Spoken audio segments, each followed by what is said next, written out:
तो दोस्तों आज बात करते हैं एक ऐसे डाउट की जो लगभग हर किसी के दिमाग में साइलेंटली चलता रहता है। आप किसी दोस्त से बात करो कि चलो गोवा चलते हैं और थोड़ी देर बाद इंस्टाग्राम ओपन करते ही गोवा ट्रिप पैकेजेस के एड सामने आने लगते हैं। तो ये कोइंसिडेंस है या फिर फोन आपको स्पाई कर रहा है?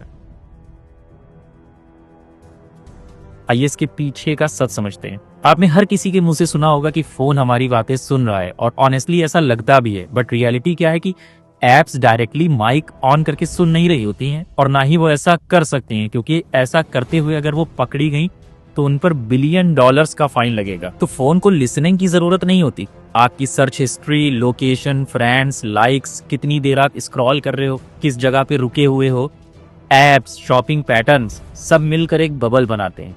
तो कंपनीज को पता होता है कि आप किस टाइम दुखी हो, किस टाइम खुश हो, किस चीज की खरीदारी आप बहुत ज्यादा करते हो, किस तरीके के लोगों के साथ आप उठ बैठ रहे हो। और तो और वो इस चीज को भी गैस या प्रेडिक्ट कर सकते हैं कि फ्यूचर में आप क्या खरीदना चाह रहे हो। तो क्या आपके फोन का माइक बिना आपकी जानकारी के ऑन हो सकता है? तो फॉर्मली बात करें, नहीं, लेकिन अनऑफिशियली ये डिपेंड करता है। जो low quality third party apps होती हैं वो कभी कभी बैकग्राउंड में माइक्रोफोन एक्सेस ले सकती हैं अगर आपने उनको परमिशन अलाउ की है। और ये कंपनीज माइक से वर्ड्स नहीं सुनती हैं, ये साउंड पैटर्न सुनती हैं कि क्या नॉइज लेवल है, क्या टीवी में रन कर रहा है, म्यूजिक टाइप कैसा है, कैसा इन्वायरमेंट है। तो इससे वो आपका मूड टारगेट करते हैं। तो ये कोई थेरेपिस्ट नहीं है, ये एक एडवांस सेल्समैन है। तो क्यों फिर स्पेसिफिक कन्वर्सेशन के बाद ही उस चीज के एड्स आने शुरू हो जाते हैं? सिंपल, आपका फ्रेंड गूगल पे मान लीजिए एडिडास के शूज सर्च करता है, तो गूगल ने आपको और आपके फ्रेंड को एक ही इंटरेस्ट बबल में रखा है।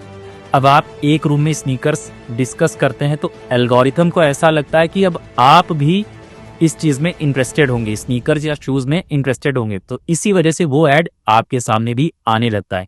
तो ये data merging plus behaviour prediction होता है, माइक स्पाइंग नहीं। तो फोन आपकी बातें सुन रहा है या नहीं, इस पर इतना ध्यान देने की जरूरत नहीं है। जो असल खतरा है वो है डेटा ब्रोकर्स, वो कंपनीज जो आपका डिजिटल डीएनए बेचती हैं कि आपकी फुल पर्सनैलिटी प्रोफाइल कैसी है। ये सारा डेटा अलग अलग बड़ी बड़ी कंपनीज को बेचा जाता है। मैं नाम नहीं लूंगा कि किस तरीके के ब्रांड्स हैं या क्या है, बट आपका डेटा उनको बेचा जाता है, फिर उसी के बेसिस पे आपके सामने एड्स आते हैं। तो इन चीजों से बचा कैसे जाए? कुछ चीजें जो आप कर सकते हैं, जैसे ऐप परमिशंस चेक कीजिए कि माइक और लोकेशन की एक्सेस आपने दे रखी या नहीं। अब कुछ ऐप्स में ये इम्पॉसिबल है कि आप परमिशन रोक नहीं सकते हैं, जैसे व्हाट्सएप, इंस्टाग्राम, फेसबुक वगैरह है, तो उसमें परमिशन देनी ही देनी है।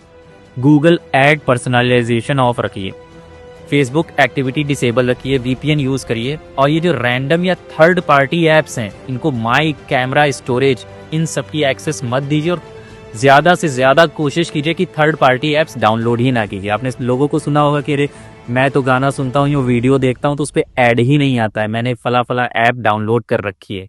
लेकिन ये इतनी खतरनाक साबित हो सकती है, आप इसका अंदाजा नहीं लगा सकती। आप सोचते हैं मैं कोई सेलिब्रिटी तो हूं नहीं, मैं साधारण सा इंसान हूं, तो मेरा डेटा लेके क्या करेंगे। लेकिन आप नहीं जानते हैं कि जो डीप वेब, डार्क वेब किस तरीके से आपके डेटा को मिसयूज कर सकते हैं। तो आखिरी में मैं यही कहना चाहूंगा कि फोन ट्रेडिशनली तो आपकी बातें नहीं सुन रहा है, लेकिन आपकी डिजिटल आदतें इतनी लाउड होती हैं कि उनको सुनने की जरूरत ही नहीं पड़ती।